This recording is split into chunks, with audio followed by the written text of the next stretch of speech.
The moment Aaron Whitlock saw her name on the blind date card, his chest tightened with an old, stubborn certainty, the kind formed from fear rather than wisdom. The afternoon sun streamed through the cafe windows, warm and forgiving, but inside him there was resistance, judgment, and a belief he had never questioned until that very day. He had always told himself that some lives came with too much history, too much loss, and too much weight for him to carry. He didn't know yet that by sunset, life itself would gently but firmly prove him wrong. Before the story unfolds any further, take a moment to pause. If you believe in kindness, second chances, and the quiet power of compassion, please like this video, share it with someone who needs hope today, comment your thoughts, and subscribe to the channel Good Soul. Your support keeps stories like this alive. Aaron was a 35-year-old architectural consultant, respected at work and admired for his discipline. His life followed clean lines and predictable structures, much like the buildings he designed. Loss was something he avoided, not because he had never known it, but because he had known it too well when his parents divorced bitterly, leaving him to grow up believing that broken things rarely healed. Over time, this belief hardened into a quiet rule he lived by. He chose simplicity. He chose control. And he chose not to get involved with anyone whose past carried visible scars. Across the cafe sat Mara Ellison, her hands gently wrapped around a mug of tea that had long gone untouched. She was 32, a landscape illustrator who spent her days sketching parks, trees, and light filtering through leaves. Her life had been forever changed 4 years earlier when her husband passed away unexpectedly, leaving her not only widowed but learning how to exist in a world that suddenly felt too loud and too fast.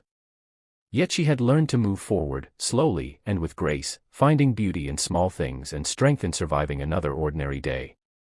The blind date had been arranged by mutual acquaintances who believed that sometimes people who least expect connection are the ones who need it most. Aaron noticed Mara's calm presence, the way she observed the world rather than demanding attention from it. He also noticed the faint weariness behind her eyes, the kind that comes from having loved deeply and lost profoundly. Instead of softening him, it unsettled him. He told himself that grief lingered forever, that loving someone like her meant inheriting sadness, comparisons, and memories he could never compete with. As the afternoon passed, something unexpected happened. Without realizing it, Aaron found himself watching Mara closely, noticing how she smiled at a child dropping crumbs on the floor, how she listened to the cafe musician playing near the window, how she seemed fully present in each small moment. There was no heaviness in her movements, no desperation in her demeanor. Instead, there was quiet resilience, the kind built not from ease, but from survival. Outside the cafe, a sudden commotion broke the gentle rhythm of the day. A cyclist lost control, crashing near the sidewalk. Without hesitation, Mara stood up and rushed toward the injured man, kneeling beside him, speaking calmly, guiding him to breathe slowly, using the knowledge she had gained from years of hospital visits and emergencies during her late husband's illness. Aaron followed, stunned, watching her hand steady a stranger, her voice offering reassurance without panic. In that moment, he saw something he had never associated with loss before.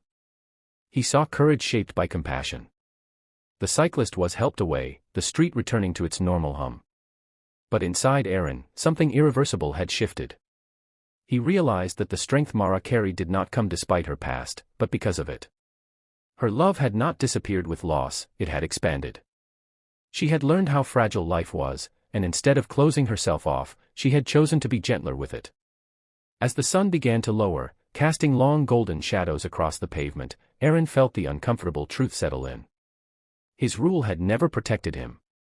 It had limited him. By avoiding people with pain, he had avoided depth, growth, and genuine connection. Mara wasn't defined by being a widow. She was defined by empathy, patience, and the rare ability to hold joy and sorrow at the same time. They parted ways that day without promises or expectations, but Aaron walked home differently than he had arrived.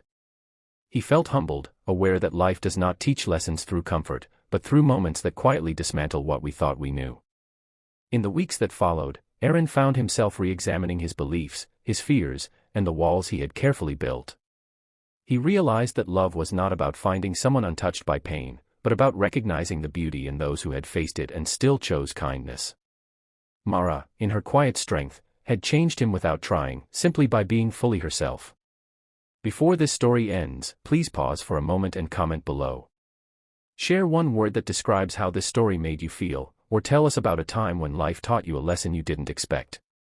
As the daylight faded into evening, Aaron understood something profound. Life does not ask us to judge someone's past. It asks us to meet them where they stand, in the present, with open hearts.